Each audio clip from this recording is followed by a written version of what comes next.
So you were really busy. I mean, you had basically two careers almost, right? I mean, being a full-time student and dancing.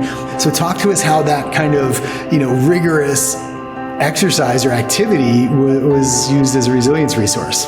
When I was dancing for the heat, I did hurt my knee and had to go through physical therapy. But I wasn't thinking like, oh, this is so hard and miserable. I was thinking, this is so much fun. Like I get to dance in front of thousands of people. And yes, it can be nerve-wracking, but when I got off of that field or court, I was like exhilarated. I just had such a great time. Well, and I think there's something about just the discipline that you have to apply to something like that. So you talked about the person who asked if their work can be their source of joy. And yes, they can get joy from their work, but how do you respond to someone like that? How can you help them see that there's maybe something different? Today's guest is Nicole Valen, MS, LMFT, SHRM, SCP.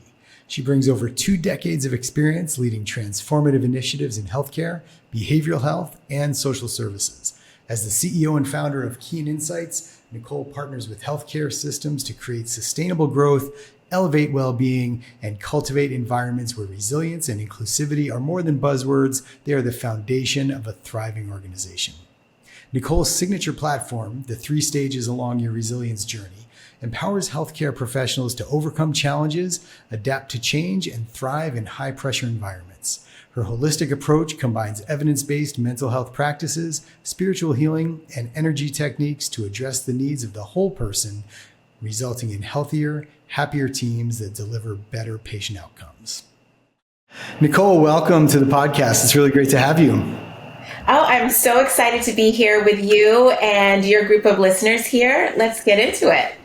Excellent. So your background is really interesting. You're a licensed marriage and family therapist. You've got a master's degree, and you're also a SHRM certified consultant. So talk to us a little bit about that, how you got there, and then we'll talk about how you apply those skills for your clients. Oh yeah. So I'll just go back to growing up. So I'm from the Caribbean, from the Bahamas. So growing up, my choices were to be a doctor or a lawyer. And, my dad is a retired physician. I grew up in healthcare. I basically grew up in the private practice, family private practice and all of that. And you know what? I didn't really like blood very much. So I was like, okay, I guess I'm going to be a lawyer. Right. So I'm with you on that. Exactly, right? So I went to school at University of Miami, pre-law, and they're like, you could just do any major you want. So I did a lot of psychology and philosophy classes and did some internships in politics for law. And I was like, this is just not for me. So I just stuck with psychology. And then I ended up graduating with a psychology major and going on to get my master's in marriage and family therapy. And while I was doing that, I was actually a cheerleader for the Dolphins, the NFL team here in Florida. And I was doing that for 2 years. I was going for my 3rd year. They're like, you're going to be captain next year, possibly, and all this great stuff. And I was like, well, I have a class on Wednesday next semester, so I can't make rehearsals on Wednesday. They're like, well, you have to be here. I have to get my education. So I didn't do that anymore and graduated from there and started working for a nonprofit organization, Women in Distress, helping women and victims of domestic violence and the children who observed it. And then I decided I'm going to try out for another dance team. So I tried out for the Miami Heat for the NBA dance team, and I did that for a couple years, and I ended up coming back and being an assistant coach. So all that time of doing dancing and cheering, I was in the corporate world trying to climb that corporate ladder. Now, years looking back, dance and cheer was my resilience resource as I was working in the field. I had like two worlds going on at the same time. And I remember I was doing a lot of training for law enforcement, lawyers, doctors, nurses, and that for their CEU credits. And I went to the police department, it was the sheriff's department. I gave a presentation on domestic violence because that's one of the most dangerous calls when they go out to help for the officers. I'm saying it's one of the most dangerous calls for the officers. So I'm giving that presentation. I'm all buttoned up, bun in my hair, suit and everything. And then that same night we had a basketball game. and I was dancing. So here I am pre-game dancing with my friends, and I see two gentlemen walking down the stairs, and they're staring at me as I'm dancing. And I'm going, I feel uncomfortable, like inside. My inside voice was saying, I feel a little weird. And as I get closer, they keep staring at me, and I feel like they're talking about me. And then when they get down to the actual floor, those were two officers that I trained earlier in the day. And they were at the game while I was dancing. So my two worlds kind of collided there for the first time, because I kept them completely separate. And then while I was working in corporate, I never told anyone that I used to be a dancer. Mm-hmm. And I finally got to a senior level management, and they asked me to do an interview for this peer support group program product and service we launched there. And so I did it. I talked about the dance and chair, and people were okay with it. And I wasn't really shunned for it like I thought I would be in my mind. And I was actually helping other people, talking about the different healthcare, mental health services that we had. So now it's all kind of coming together and being my authentic whole self. That's and great. In today's days and age, as an entrepreneur, we base, our company is like our baby. It's a part of who we are. And you are just so much more uplifted, and you have so much more joy in the work that you're doing when you can come and be your whole self all together. So that's a little bit of the story of my background. Yeah, that's interesting. So you were really busy. I mean, you had basically two careers almost, right? I mean, being a full-time student and dancing. Dancing has got to be really rigorous and tough on the body. And then you're going to school. So you said that was a good resilience resource for you. Mm-hmm. And my mind immediately went to just how brutal and difficult that was probably on your body. So talk to us how that kind of, rigorous exercise or activity was used as a resilience resource. Yeah, so just like what you said, John, that's what people say to me, like, how did you do all of this? And I went through it, but at the time I wasn't thinking that it was hard on my body. I was actually doing something that I enjoyed, that brought joy into my life. I was around sports and entertainment, which I love.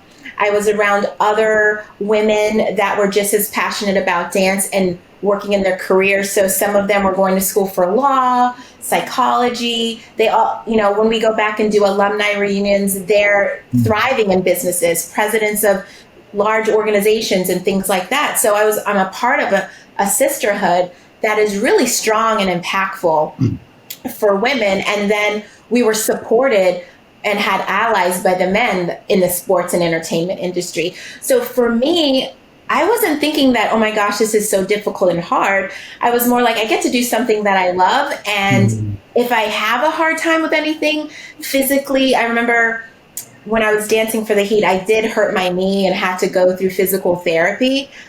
But I wasn't thinking like, oh, this is so hard and miserable. I was thinking, this is so much fun. Like, I get to dance in front of thousands of people. And yes, it can be nerve-wracking, but when I got off of that field or court, I was like exhilarated. I just had such a great time. So I guess I just didn't think about it. Yeah. Well, and I think there's something about just the discipline that you have to apply to something like that. And I think that translates into other areas of your life, like your business. So so tell us a little bit about Keen and what you do there. Yeah, so Keen Insights is a company that I developed because I love speaking and helping people so much. So what we do is I give keynote presentations on resilience to help people manage their stress and avoid burnout. And it's designed for leaders, for executive leaders and entrepreneurs as well. And we have a slew of different programs and services to help people learn this skill set in any way that works for them. So if they want to read my book, I have a book coming out, The Joyful Leader, next month in time for Mental Health Awareness Month. That's in May. So everything is packed into that book. It's a labor of love. So there's that. And then I have webinars, seminars for leadership teams so they can learn the model that was developed over the years from, all of that I've done in my life. and working with families. So it's a 3-step model basically, and I call it the ready, set, go model. So it talks about 3 stages along your resilience journey. So one is to get ready. And one of the ways you can get ready is to discover yourself.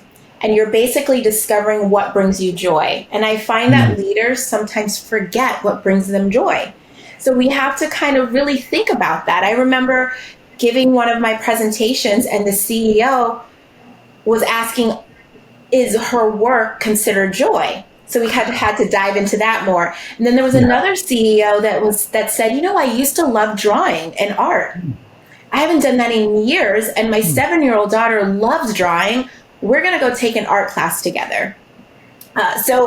It helps people discover themselves again, takes them out of the grind of the everyday job. And then once they do that, they re-energize themselves. And then they can get ready. And that is the part where you go back into your work environment, home environment, wherever that is, and bring your energized self there. And what happens is you begin to cause changes in other people. And you can work together with your team, with your colleagues, within the organization, and come up with the innovative things that you need to do to grow your business and your teams. And then you go. And that's the part where you go and you take action and you deliver on your goals. So that's the 3-step model, so that you can do things a different way. Because a lot of times when you think of resilience, you're thinking about grit. I think about I have to be absolutely miserable and completely stressed in order to meet my goals. And I was like, well, there's got to be another way. Can I be more resilient through joy, through the things that enlighten me and light me up and also light up other people? And that's what the whole premise is about. And you know what I found out? Because I'm a big nerd, I started doing peer-reviewed research on this stuff. There's facts that having more joy in your life leads you to success. Makes you more likable. You can connect with people on a deeper level. And that's what business is all about, is connections, relationship building, and building that trust. I mean, when you go to the grocery store and the person serving you is all grumpy and miserable, you want to run away from them, right? Yeah. So that's what it's built on.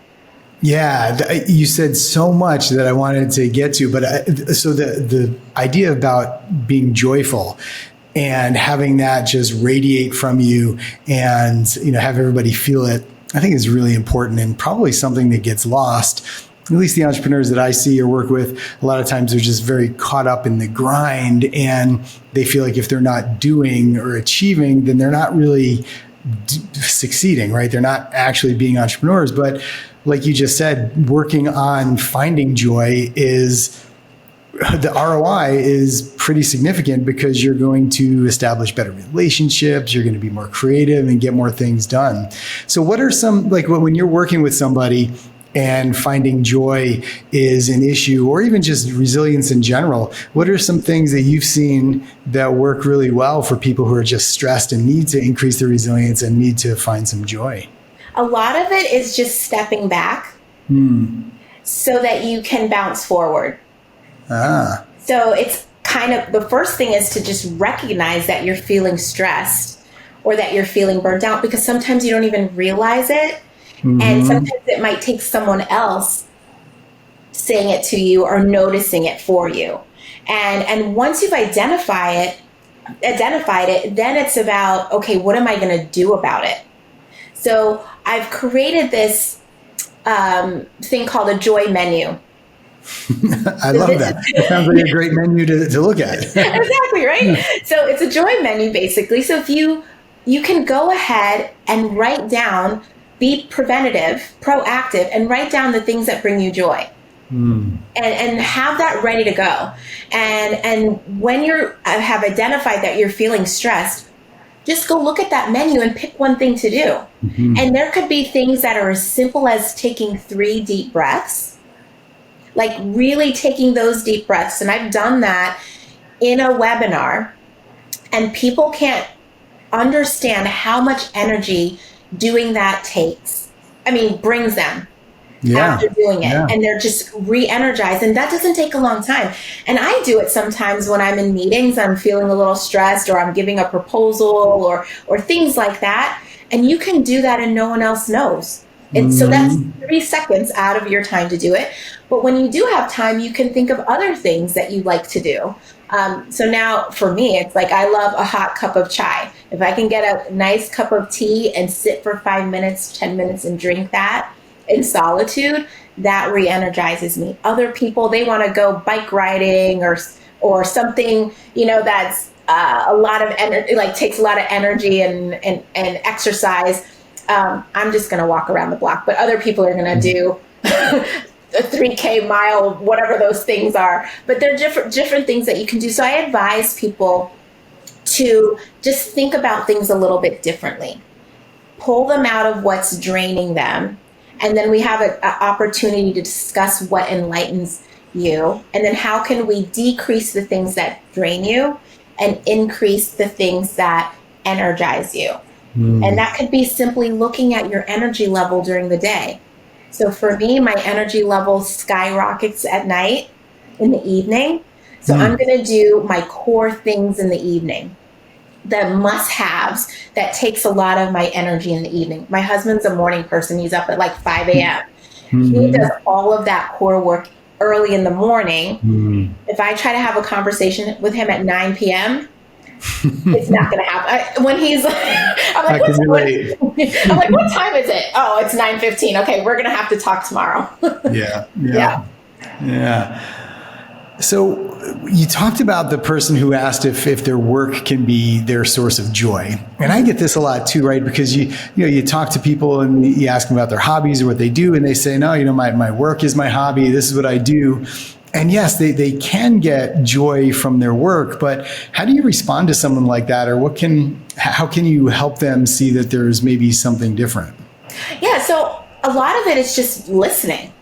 So, okay, you get a lot of joy from your work. Let's talk about that and dissecting that and what aspects about that brings you joy. Is it you're so engrossed in it that it's distracting you from anything else that's going on?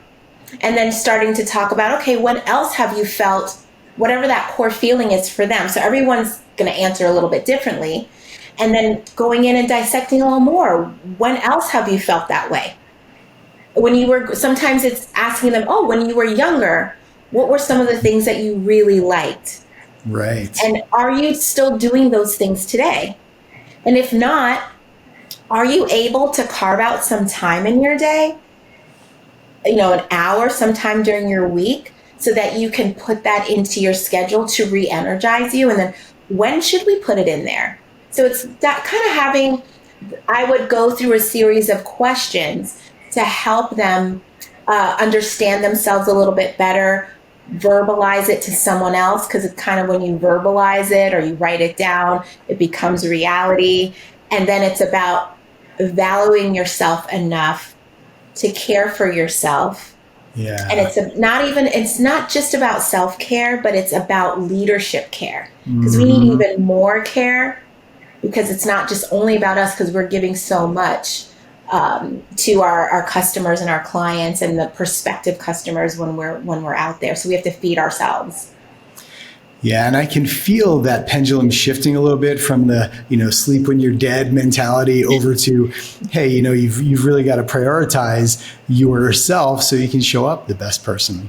Now, some of the things you were talking about earlier, like your body battery and your energy and the 3 deep breaths in the middle of the day, there's a lot of peer-reviewed research on that too, and just how resetting your energy levels can help you, and that radiates out to other people around you. Right. So if you're feeling less stressed and you're coherent, that's going to be felt by everybody else. And I think that's a really important aspect. But one of the parts of the mission for Keen Insights is to help people embrace a deeper spiritual understanding of their essence. And I love the spiritual side of things. So can you talk a little bit about that? Yeah. So in the book, I have all of these experts in the book, from philanthropy, sports and entertainment, and healthcare executives, and spiritual people that have founded organizations based on spirituality. And that's a big, big part of my life. So tapping into that is where this notion of joy came from.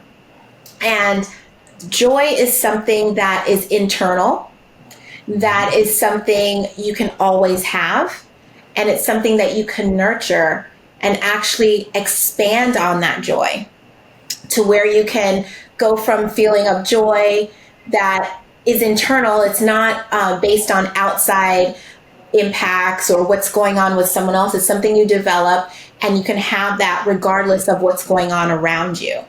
And so when I talk about energy and all of those things, that's part of that, the spiritual alignment. And once you've filled yourself with that joy, you can go even beyond that, beyond to bliss and things like that. So even with my book, The Joyful Leader, on the cover is a beautiful phoenix.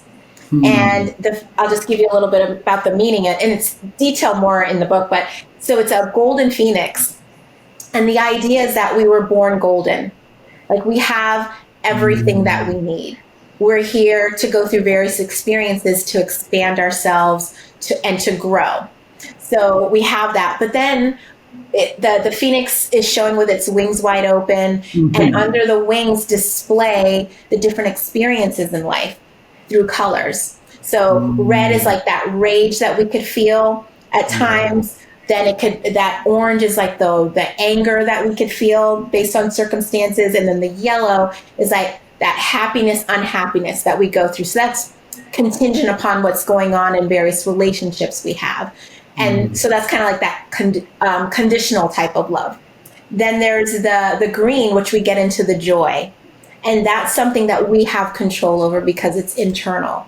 And then it goes into the blue, which is bliss, and then purple, which is beyond bliss. And then the background behind the phoenix is black. And that signifies this unconditional love. That's that spiritual love that's there for all of us if we decide to tap into it.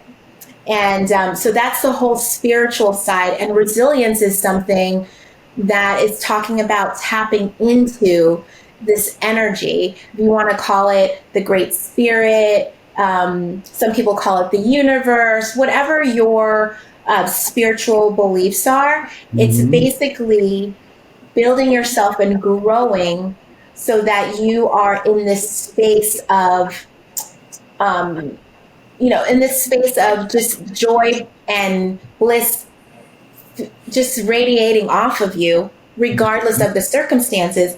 And in my field in marriage and family therapy, we studied systemic approaches. That's basically meaning the sum is greater than the individual parts. So when you're connected to yourself and you go into your work culture and environment or wherever you're working, because you have the energy within you and it's radiating out, just you being who you are naturally, you are going to make a change because your joy is going to affect other people. Sometimes it's going to affect people positively, like, yeah, the joy, great, it's loving. Some people are like, oh, that's too much energy, I can't take that. And then you're going to know, who's harmonious with you and who's not, who you should be collaborating with or partnering with and who you shouldn't. So it's an opportunity for you to be your true, authentic, actual self and be okay with that. And it took me some time to get there, with the whole hiding the cheerleading thing. And even the title of the book, Joyful Leader, I kind of pushed back on that because I'm like, who's going to take me seriously in business and corporate with the Joyful Leader? Right. But I had to accept it and say, okay, well, I am joyful. I've worked with cross-functional teams, procurement, and all the buttoned up serious types. And listen, I get in there in these cross-functional teams, everyone's all stiff and everything. And I would start with a dad joke or a corny joke to lighten the mood. I mean, it will be tied to what we're going to talk about, and it was strategic, but get some giggles in there and some laughs, and then everyone kind of lightens up. And then that's when the brainstorming can happen and the creative ideas, because it lifts up this level of trust when we're authentic, when we're energized, when we are connecting with people, like truly connecting and understanding each other. No doubt. Yeah. It's true that we're feeding the field all the time, right? So no matter what, whether it's, positive energy or negative energy, whatever it is, we're sending it out there and people are receiving it. So yeah, it's important to lean into the joyful side. Do you see I guess a resistance or a reticence among leaders when you start talking about spirituality or just spiritual essence or even joy, right? Because joy, kind of has this rap of being like a frivolous thing that, who has time for joy? I'm a business person or not an entrepreneur. I got to grind. I got stuff to do. Who has time for joy or spirituality? Do you hear that a lot? Oh, yeah. So, when I come on podcasts like this, or I sit on a panel or anything like that, that question always comes up. How is this received? Is this frivolous? And I can say it could be perceived that way. But when people try this method and see that it actually works, then they have a different tune. But if you're just over there observing it and just kind of like pushing it to the side, then maybe it's not for you. And maybe you want to grind it out and go the grit route. And that's okay too. So this is open for people that want to try that. And, every Monday morning, I have a Joyful Leader guided meditation. So that's a part of the spiritual side. I love that. It's so beautiful. And so to help and bring that green, mystical energy and hearing people's responses of how they perceive and feel the energy after going through that guided meditation. It's less than 15 minutes every morning. Remember, I'm not a morning person, but this kind of it lightens me up on a Monday morning to get my day going. So I'm kind of like, it's really helping me, I feel like, more than everyone else. But those who decide to join me in the morning, they talk about how impactful it has been for them. So I tried it one time and then I said, hey, I'm just going to keep doing it, because even if I'm the only one that shows up, which, I have people coming, but even if I'm the only one there, I'm going to still continue to do it because it helps me to stay in my lane, of how I want to grow. And then if I can help others at the same time and add value to them, I'm all for it. Of course. And, everybody wants to be around joyful people, right? You'd much rather be around somebody who's sending out those vibes than somebody who's grumpy or stressed or rushed. So yeah, it makes a lot of sense. And I'm not saying it's an easy thing to do, mind you. It's not that easy. I mean, no. I had to be reminded yesterday, because I'm crunch time with the book and everything, and you know how it is with entrepreneurism. Some days, things are really, really high, and then some days it's crickets and you're wondering what's going on, what's next. Right. So it's kind of having something in place that you can rely on through the ups and downs of entrepreneurship. Or even if you're in corporate America, there's so much going on there with change and challenges and mergers, acquisitions, and layoff. I could just name all of the things that are going on, and we're all trying to do the best that we can. And I have something that can be utilized to help individuals, to help teams or entire organizations, if they choose to help manage all of the changes that are going on. And on top of that, not only manage it, but have a way to think a little bit differently. So a lot of my clients who I consult with and either mentor or coach, they say they're coming in for one thing, business related, and they walk out with something more and have changed the way they think about things and discovered what it is they really need. Yeah. And it changes the whole trajectory of their business. So I had one coaching client, he came back to me and said, I implemented all the things that we talked about, and then he came back and provided all the data points and the numbers of increase that have happened. And it was really about him thinking differently about his business and hiring and delegating appropriately so that he can be at the helm of the business with the creativity and the contacts and the relationship building, and leaving the tactical things to a trusted person on the team. I get that kind of question a lot. Like, so sort of related to what you were saying, like, people, since I've been doing this podcast and having people who talk about mental, spiritual, and physical health, people ask, well, it seems like you're promoting this idea of just always being zen and just being happy and this kind of thing. And I think the idea is that no, entrepreneurship is hard. And yes, successful people do go through hard times, but I think they practice resilience. And it's not all about just staying zen and staying happy and, woo-woo and that sort of thing, but knowing how to bounce back when it is hard, or having the strength, the resilience, the fortitude to dig in and dive deep when it is hard, lean into that, enjoy the hard if you can, or at least push through it, and then get right back, right? And find joy while it is hard. And I think it's important for people to realize that the things that we're talking about don't mean that you just have to be blissfully, in the zone all the time, but it's helpful to have that resilience to be able to bounce back. Do you find that as well? Oh, definitely. I mean, My husband would be like, Nicole is not happy, blissful, joyful all the time. Right. You know what I mean? But the thing is, if I find myself a little off, and my accountability partners that I have either professionally, or I have my accountability partners within my family, I say I have a board of directors that help me out. If they see me a little bit off kilter, or I feel it, at least I know I have a systemic approach that's peer-reviewed, backed, researched to help me get on track. And that approach that I use to help others, I use it all the time. At least daily. I had to use it yesterday because I was like, what's happening here? I was a little, shaken by all of the things that I had to do to try to meet all of the different commitments that I have. And I was feeling that overwhelm. And then I had to really realize and identify why I'm feeling that. And it was because I was doing multiple things at the same time. Yeah. Which would take a lot of energy, even if you just focused on one. So I had to talk to my accountability partners in different areas after identifying I was overwhelmed, and then go and do something that I enjoyed. So the thing that I did was I took my dog Layla out in the back, and we were playing catch with the ball, and just she was having a good time rolling around in the grass. I was feeling the sun.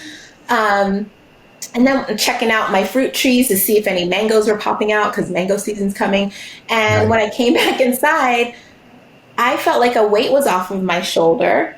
Yeah. I was able to think clearly. I was able to remember what some of my accountability partners said for me to do, because I was opened up that space to actually think and hear my own thoughts. Because that's when journaling really helps to get it on paper and you can look back at it. And then I felt like that weight that I was holding didn't seem so heavy. My mom always says, sleep on it. The next morning you'll look at it differently. And that happens all the time. And one of the things I'm thinking about is I'm the mental health initiative chair for a nonprofit organization, Kennedy Kids Foundation.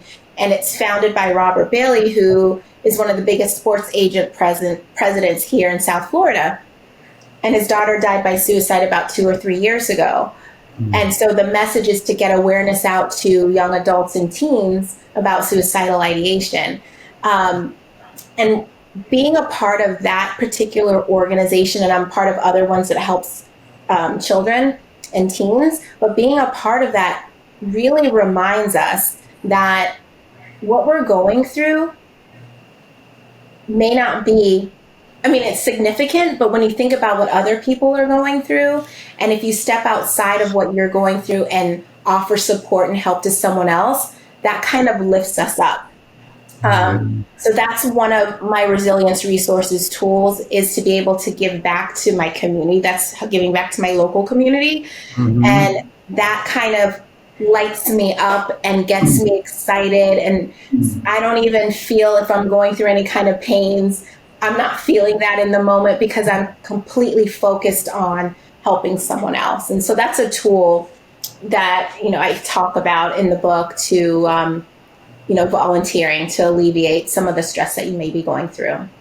Yeah, it sounds like it's all about finding the right tools and putting them in your toolbox, because life is hard, and being an entrepreneur makes it that much harder. And you have to just accept that it's not going to be easy all the time, but you can make it easier on yourself if you have, a box full of good tools that you could use. Yeah, and being kind to yourself. I love what you just said, being easy on yourself, because that's what I had to remember. And then one of my accountability partners just said, Nicole, you're doing more than you think you are doing. It's always the busy people who feel like they should be doing more, right? Yeah. Exactly. And then my family's like, calm down. Just relax. I'm like, okay, I'm going to go follow this model here that helps other people. Yeah. So tell us about the Joyful Leaders Playbook. So I know you've got the book, The Joyful Leader, but then it's a newsletter and you give people tips and things like that? Yeah, so I do have a newsletter that's out on LinkedIn. I love people. I send that out every 2 weeks or so, usually every other Thursday. And that is just me that's just me getting to nerd out a little bit, where I could look up other research and just provide insights on resilience or stress management or burnout. For leaders, and to think about things a little bit differently, because there's so much going on in the world around us. So we're impacted by what we're trying to do, what's going on, and if you're in the United States, or what's going on in the world. How can we kind of just bring it in and focus on the value that we bring as leaders, and how can we put that out to other people and add value to others? Because what's happening in the world, it's going to happen, and we do the best that we can, but how can we enjoy what's in front of us and where we can make an impact? And so that's basically what that is about, is to provide information, offer some tools to help build skills, to build resilience and stress management, and then just a community for people to communicate back if they want to share what they're going through, or add any of their tips that they have with the community as well. Because I think we're stronger together. That's that whole systemic approach again. Yeah, no, I think that's really powerful and really strong. So a lot of your work is in healthcare and health systems. So are you seeing any interesting trends with the people you're working with, one way or the other, or what? I know during the pandemic, of course, healthcare was super stressed. I'd imagine that some of that has lingered a little bit. What are you seeing? Yeah, so now that when the pandemic happened, people feel a little bit more comfortable talking about mental health and well-being than they did before. So the stigma is still there, because people want to be perceived as professional and they don't want to be perceived as weak. In the demographic that we're talking about, in professionals. However, what I'm seeing with the younger set, they are more apt to talk about, I'm going to therapy, or my roommate's going to therapy. It's a norm. It's more acceptable because they're really focused on taking care of themselves. They're looking at their parents or grandparents and saying, I don't want to live that life. I don't want to be stressed out. So they're preventative. In healthcare systems now, the big thing is AI and cybersecurity and all of these things, because we're going through this big shift again. So there was a shift with the pandemic, and now with AI, there's a big shift also. And a lot of the workers, or a lot of middle management, they may be using various AI tools. And then those at the very top, CEOs, C-suite, probably are not. And then how are we going to bring that together in a safe and secure way? And given that we're adding these tools in healthcare, how do we not lose the human touch? Because I believe that if we are so focused on AI and doing all of these things, it's going to turn its head over, and then people are going to want that high touch contact and having a community, because people are still feeling lonely. They can be in a house with their family and still feel lonely. Yeah, no, for sure. I agree. I mean, I love AI, but I also think there's a lot of room for human intelligence as well. Yeah. Well, Nicole, so you're a successful entrepreneur. You help other executives and entrepreneurs with their stress and resilience, which I think is super important for people, especially nowadays. If people are interested in learning more about you and your work and what you do, where can they find you? So you can find me on my website, www.keeninsights.com. keeninsights.com. So that's KEANEINSIGHTS.com. So everything is there. You can email me, and that's Nicole at keeninsights.com. I'm putting my email out there. So if you're wanting me, if you're looking for a consultation, or you just want to connect so I can learn more about you, you can reach me there if you're looking for consultation. If you're wanting to get in on the book pre-sale, because there are different gifts that you can get along with that if you buy pre-sale. So it's keeninsights.com/book. That's another opportunity to understand and learn more about Keen Insights and stress management and burnout. Amazing. Nicole, thank you so much. Thank you, John, for having me.